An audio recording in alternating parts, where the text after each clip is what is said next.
امریکا د زړښت سره سوحل د پای خواته نږدې کېدل په یاد لره پیشګویي ده د افغانان ډېر غیر ولس دی دا اگر سره نفت نه اخلي چې داسې به دی چې ټول افغانستان چپه راوړي هم په افغانستان کې داسې یو فرد نشي پېښېدلی چې هغه دې دا نفت قبول کړي چې د یو مسلمان د کفارو په لاس ورکوي. ای د افغانستان ځورېدلي او ارمانجن ولسه، د سپین بیرغ رپېدلو او د اسلامي نظام د راتللو لپاره مو هڅو رنګ راوړ او هیواد مو آزاد شو. هیواد کې مو یو ځل بیا د سپین بیرغ سپېڅلی لښکر راوغوړېد.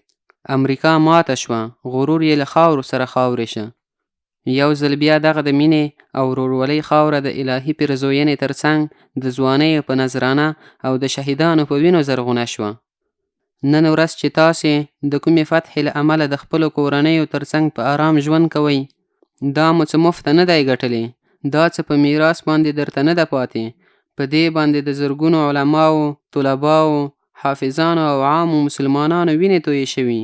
د دغه سپېڅلي نظام د راتګ لپاره 2 لسیزې خلکو په سره اور کې تېرې کړي.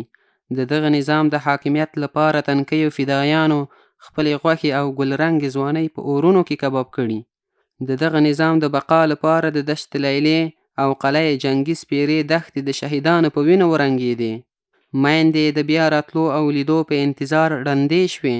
د دغه نظام د حاکمیت لپاره تنکیو ځوانانو خپلې تنکۍ ځوانۍ په زندانونو کې خاورې ایرې کړې. ښایسته او مبارکې تورې ږیرې د تورو پنجرو تر شا سپینې شوې. پام چې د شهیدانو په قربانیو دا زرغونه شوې خاوره د تکبر او ناشکرۍ له وجې بیرته خزان نه کړئ.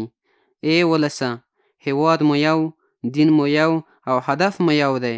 نو راځئ چې د مینې او ورورولۍ له مخې سره ګډ د دې سپېڅلي نظام د پرمختیا، ودې او پایښت لپاره کار وکړو. السلام علیکم. ښه اوسېږئ، قرارې ده، خیر اوسېږئ. کوم ځای نه راغلئ؟ د خیر لاره کې مو بس مشکل نه، ځئ په خیر لاړ شئ.